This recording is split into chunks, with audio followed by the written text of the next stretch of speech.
Hello everyone, welcome back to my channel. दोस्तों, जैसा कि आप सभी को मालूम है कि दीक्षा ऐप पर एक बहुत ही शानदार प्रशिक्षण मौजूद है जिसका नाम है विविध बुद्धिमत्ता उत्तर प्रदेश। और आशा करता हूं कि इस प्रशिक्षण के जो है लगभग सारे भाग अभी आप परिपूर्ण कर रहे होंगे। मैंने आपको पहले भाग का वीडियो डाला था, फिर ये आखिरी भाग जिसमें आपका आकलन होता है, जो आपके लिए सबसे महत्वपूर्ण भाग है, मैं उसका वीडियो लेकर आया हूँ। और इसमें जो भी आपके जो है आकलन के लिए जो प्रश्न पूछे गए हैं उनके बहुविकल्पीय प्रश्नों का उत्तर लेकर आया हूं।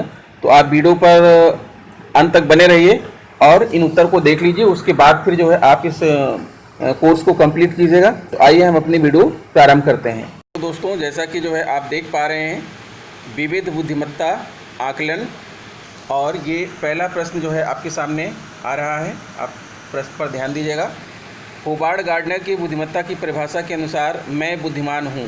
अगर उत्तर देने के लिए एक या एक से अधिक विकल्प चुनें। अगर मैं चित्रों में रंग भरना और गणित के सवाल हल करना दोनों ही कर सकता हूँ, या मैं चित्रों में रंग तो भर सकता हूँ पर गणित के प्रश्न हल नहीं कर सकता, या मैं चित्रों में रंग नहीं भर सकता ना ही गणित के प्रश्न हल कर सकता हूँ लेकिन मैं कहानियाँ लिख सकता हूँ।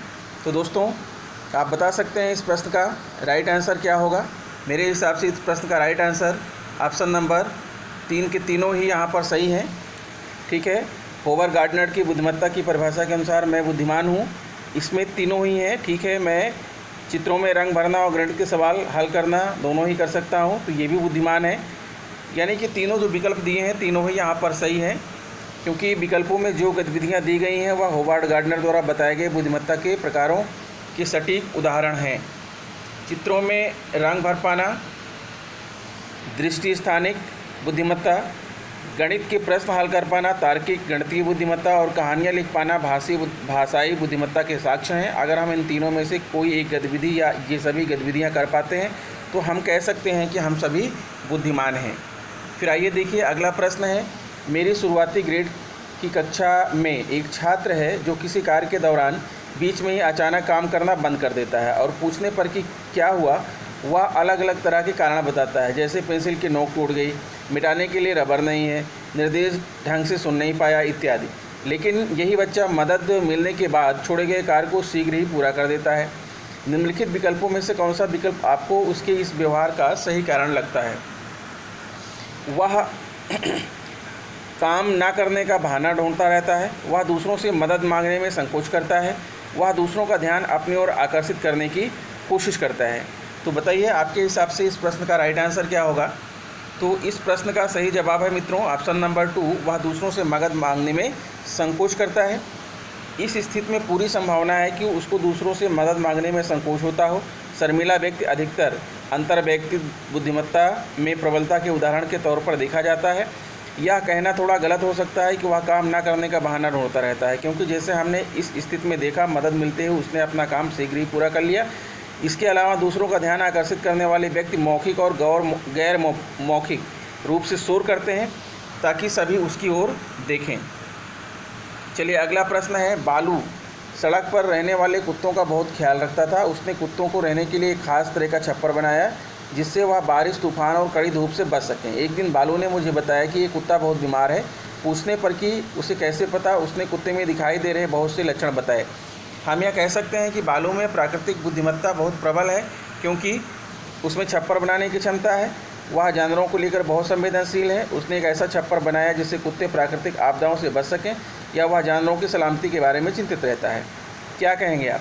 तो मेरे हिसाब से तो इस प्रश्न का जो है जवाब सेकंड वाला सही है। वह जानवरों को लेकर के बहुत संवेदनशील रहता है, और यही राइट भी है, क्योंकि होवार्ड गार्डनर के अनुसार प्राकृतिक बुद्धिमत्ता वाला व्यक्ति प्रकृति, पौधों, जानवरों और अपने आसपास के पर्यावरण को लेकर बहुत संवेदनशील होता है। पूछे गए प्रश्न में जो कुछ भी बालू कर रहा था, जैसे कुत्तों का ध्यान रखना, उसके लिए घर बनाना, या महसूस कर पाना कि कब जानवर ठीक महसूस नहीं कर रहे हैं, इन सभी कृत्यों में बालू की कुत्तों की ओर संवेदनशीलता झलक रही थी। जानवरों की सलामती के बारे में चिंता करना भी संवेदनशीलता का ही एक स्वरूप है। अगला प्रश्न है। अंतर व्यक्तित्व बुद्धिमत्ता में प्रबल छात्रों को कक्षा में किस तरह की गतिविधियों का इस्तेमाल करके बेहतर ढंग से पढ़ाया जा सकता है। ठीक है, चित्रों और कल्पना का प्रयोग करके, शारीरिक गतिविधियों के द्वारा, सामूहिक गतिविधियों, संगोष्ठियों और संवाद के द्वारा, किसी भी पाठ को गीत में बदलकर। क्या लगता है आपको। मेरे हिसाब से इस प्रश्न का राइट आंसर जो है ऑप्शन नंबर 3 है, सामूहिक गतिविधियों, संगोष्ठियों और संवाद के द्वारा। क्योंकि इस प्रकार के छात्र आपस में बातचीत करना पसंद करते हैं और गतिविधियाँ जैसे समूह में चर्चा, संगोष्ठी आदि इन्हें ऊर्जित रखती है। वे वार्तालाप और बातचीत के जरिए बेहतर ढंग से सीखते हैं। फिर अगला प्रश्न है, अगर हम बुद्धिमत्ता को गार्डनर की नज़र से देखें तो हम कह सकते हैं कि जो व्यक्ति कभी स्कूल गया ही नहीं वह बुद्धिमान नहीं हो सकता। इस निष्कर्ष के बारे में आपकी क्या राय है? निष्कर्ष सही है गलत? मेरे हिसाब से यह निष्कर्ष जो है बिल्कुल गलत है। ज़रूरी नहीं है कि स्कूल जाने वाला ही व्यक्ति बुद्धिमान हो। यह निष्कर्ष गलत है। होवार्ड गार्डनर के अनुसार बुद्धिमत्ता केवल शैक्षिक सफलता से ही जुड़ी नहीं है। उनके अनुसार समस्या सुलझाने की योग्यता और तरीका, किसी चीज़ का निर्माण करना, सेवाएं प्रदान करना, जिनको एक या एक से अधिक सांस्कृतिक व्यवस्था में महत्वपूर्ण माना जाता हो, बुद्धिमत्ता है, जो सिर्फ स्कूल तक ही सीमित नहीं है बल्कि आम जिंदगी का हिस्सा है। होवार्ड गार्डनर द्वारा बताई गई है। अगला है, गार्डनर द्वारा दिए गए बुद्धिमत्ता के सिद्धांत पर एक महत्वपूर्ण बिंदु यह है कि शारीरिक क्षमताओं को बुद्धिमत्ता नहीं माना जा सकता या विभिन्न बुद्धिमत्ताएं अपने आप में स्वतंत्र हैं, वो एक दूसरों पर निर्भर नहीं है। अलग अलग संस्कृतियों से जुड़े व्यक्ति बुद्धिमत्ता के बारे में एक से विचार रखते हैं। यह बुद्धिमत्ता एक तरह का विशिष्ट कौशल है। तो इस प्रश्न का जो राइट आंसर है यही है, सेकंड नंबर। इसका क्वेश्चन जो है छूट गया है, आंसर से ये शुरू हो रहा है। हर बुद्धिमत्ता के अपने महत्वपूर्ण पहलू होते हैं और अपनी चुनौतियाँ होती हैं। एक बुद्धिमत्ता की प्रबलता और उसमें कमी का प्रभाव दूसरी बुद्धिमत्ता पर नहीं पड़ता। शारीरिक क्षमता गार्डनर के अनुसार शारीरिक गति संवेदी बुद्धिमत्ता का हिस्सा है। अलग संस्कृति के लोग बुद्धिमत्ता को अलग ढंग से परिभाषित कर सकते हैं, जो निर्भर करता है उन मूल्यों पर जिनको आप महत्वपूर्ण मानते हो। बुद्धिमत्ता कोई विशिष्ट कौशल नहीं है। हम सभी विभिन्न बुद्धिमत्ता के साथ पैदा होते हैं, कोई अधिक हो सकता है और कोई कम प्रबल।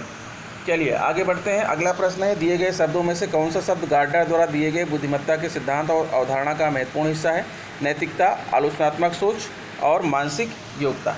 तो यहाँ पर मेरे हिसाब से आपका ऑप्शन नंबर 1 सही है, नैतिकता, क्योंकि हर प्रकार की बुद्धिमत्ता में नैतिकता होनी चाहिए।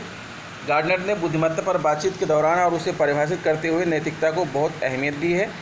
उनके अनुसार मानवता को समर्थन देने वाले सभी कृत्यों को बुद्धिमत्ता समझा जा सकता है, जबकि मानवता को हानि पहुंचाने वाले कृत्य बुद्धिमत्ता के दायरे में नहीं रखे जा सकते हैं। इसलिए हमारे हर काम में नैतिकता बहुत महत्वपूर्ण है।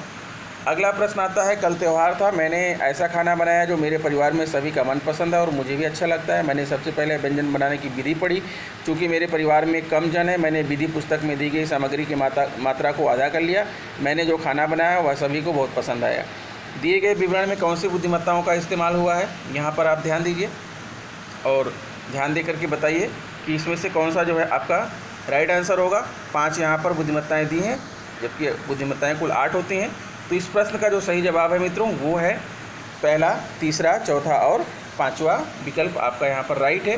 ठीक है। व्यंजन बनाने के लिए विधि पढ़ना, भाषाई सामग्री का अंदाज़ा लगाकर आधा करना, तार्किक, गणितीय, परिवारजनों की पसंद का ख्याल रखना, अंतर्वैयक्तिक, अपनी पसंद के बारे में पता होना, अंतर्वैयक्तिक बुद्धिमत्ता, यानी ये सभी जो है कारण है इसके, तो इसलिए ये विकल्प यहाँ पर सही है।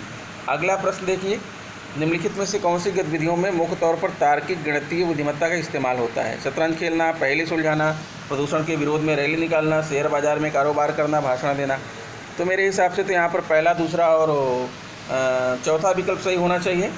तो देखते हैं, पहला, दूसरा और चौथा ही विकल्प सही है, क्योंकि शतरंज के खेल में दिमाग यह सोचता है और तर्क लगाता है कि कौन सी चाल चलने से खेल को जीता जा सकता है।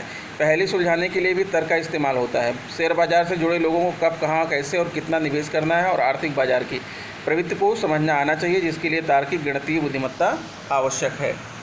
ठीक है। तो मित्रों, यही रहा इस जो है प्रशिक्षण का, इस कोर्स का जो है आखिरी प्रश्न था। आशा करता हूँ कि आपको वीडियो पसंद आया होगा। अगर वीडियो पसंद है तो प्लीज़ मेरे चैनल को सब्सक्राइब कर लीजिए। सिर्फ एक ही आग्रह आपसे बार बार करता हूँ। ठीक है। मिलते हैं आपसे नेक्स्ट वीडियो में। नमस्कार।